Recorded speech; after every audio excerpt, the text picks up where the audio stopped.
So, hi guys! Good evening! Kumusta?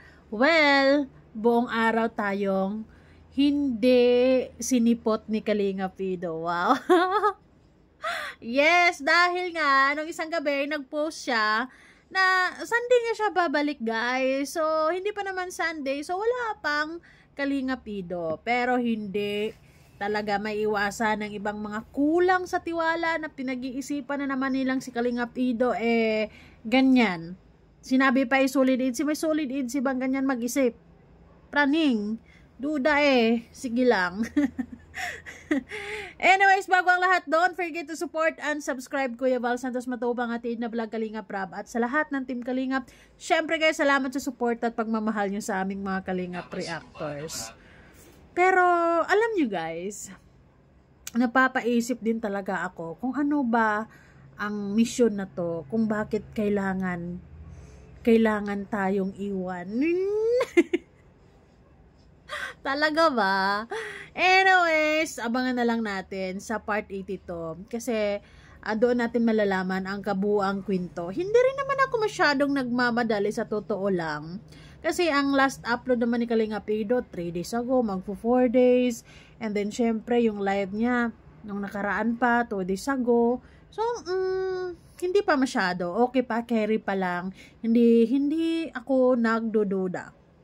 Hindi ako nag-iisip ng kung ano-ano pa man. Kasi good boy yan Diba? Nagbigay na ng assurance yan na maghihintay nga So, wala nang ibang kikitain, Teresa. So, ang comment ni Ate Teresa na nakakabuisit ng very, very light lang naman. Sabi pa niya, hala, baka mag-asawa na si Ed. Hehe, joke. Joke lang, walang pikon. Pero parang napipikon na si Ate Teresa. May mga fans kasi na sobrang OA, na sobrang panatiko, na duda agad. I think itong si Ate Teresa parang ganon. Kasi sabi niya, solid agency talaga ako. Liquid, 50-50 to. Pero baka nakipagkita si Ed sa dati niyang GF. O, diba? Diba? Magkipagkita sa dating GF pero kasama sila Kalinga Prab. Ano yun? Nag-iisip. Ay. Tapos, papasundo rin pa si Beyonce. Ganon. Diba? So, hindi ko alam kung nanguurat lang tong si Ate Teresa o talagang siya mismo ay kinakabahan na. Pambira. Yan! Nakakaloka. So, kanya-kanya tayo. Diba? Be strong. Be strong kayo dyan. Okay? Basta-basta magawa ng kwento sa isipan nyo na kung ano-ano pa man. Dahil si Kalinga Pido ay loyalist yan. O, diba? So, maaring medyo malaki-laki lang talaga itong mission na to, and para mas exciting yung part na ito, kailangan muna tayong i-ghost ni Kalinga Pido ng 1 linggo. Kaya nyo yun? 1 linggo pa? 'Di ba? Baka nga may mga baon siyang mga vlogs pero hindi talaga niya in-upload guys. Where na you, Kalinga Pido? Anyways, pabayaan na muna natin si Kalinga Pido. Kasi syempre kapag babalik yan sa diet, todo trabaho na naman yan. So ibigay na muna natin yung pagkakataon kahit 1 linggo pa siya maglibot-libot dito sa Manila. And magpaano muna, unwind, chill, relax, movie lamang, ganun. 'Di ba? Give him time to think, time to relax, time to unwind, time to basta lahat ng oras na gusto niyang mamasyal, ibigay natin yun. Okay? Wag na muna mag-isip na kung ano-ano pa man. Diba? Dahil kung sakaling, alam mo yon Teresa, kung sakaling yon ang gagawin ni Kalinga Pido, hindi siya magsasama ng kaibigan. Hindi niya isasama si Kuya G. Lumags or si Dr. Lab. Diba? Lalakad yun mag-isa para walang sagabal.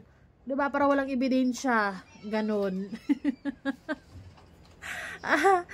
Anyways, sa totoo lang, nai-excite din ako talaga sa abangan natin na kisyo itong si Beyonce ay makakahabol nga or feeling ko din na si Kuya JP ang makakasama ni Beyonce papunta dito.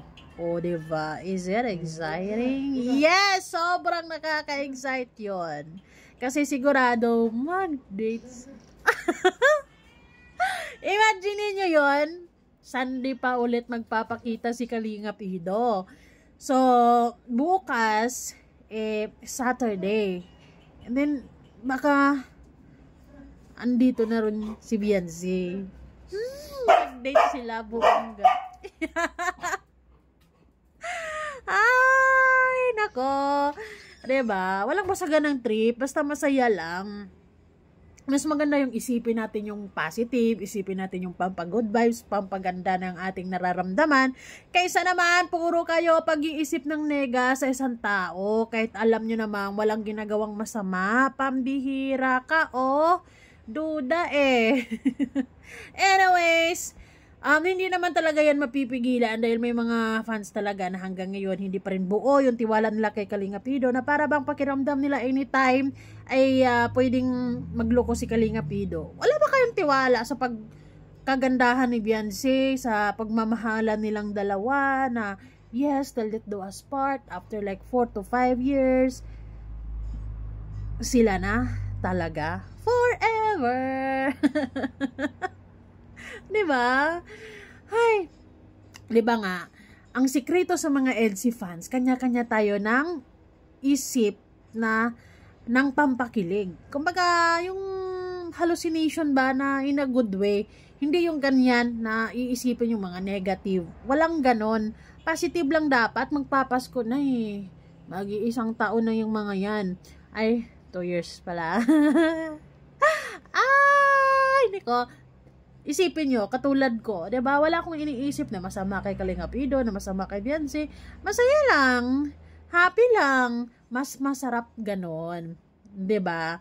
Si Kuya Gilo na mismo nagsasabi na bawal mo na ipakita si Kalinga Pido. Kasi nga, di ko alam kung ano specific na mission na yon na ginagawa nila na kailangan tayong ni Kalinga Pido. Iwan na muna niya tayo ng mga ilang araw. Mga like 3 days, 4 days, 1 week na. Imagine niyo yun kasi, Saturday, Sunday, Monday, walang pasok si Beyonce, diba? If hindi nagbago yung schedule niya na Monday and Webes. Pero sabi kasi, sim break na. So, pwede talaga silang maging masaya dito. Guys, yes!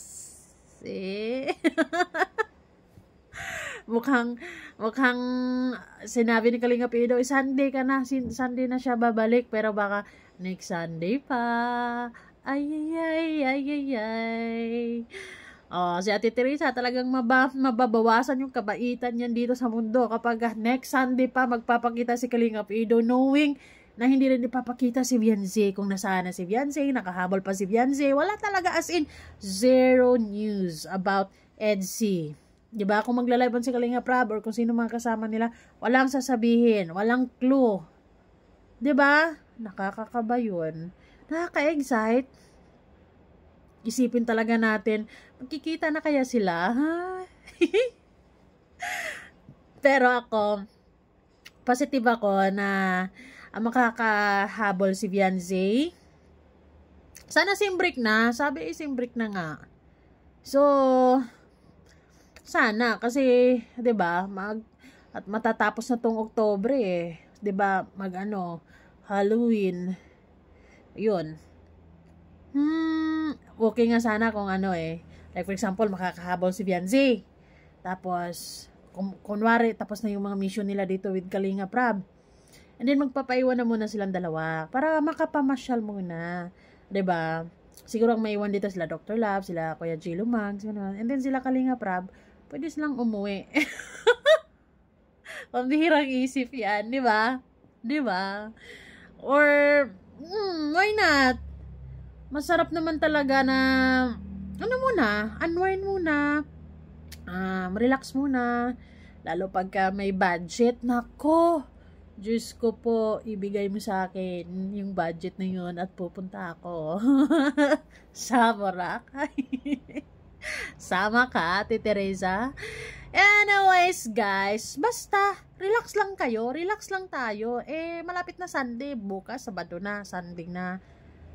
Baka next Sunday, hala, lagu.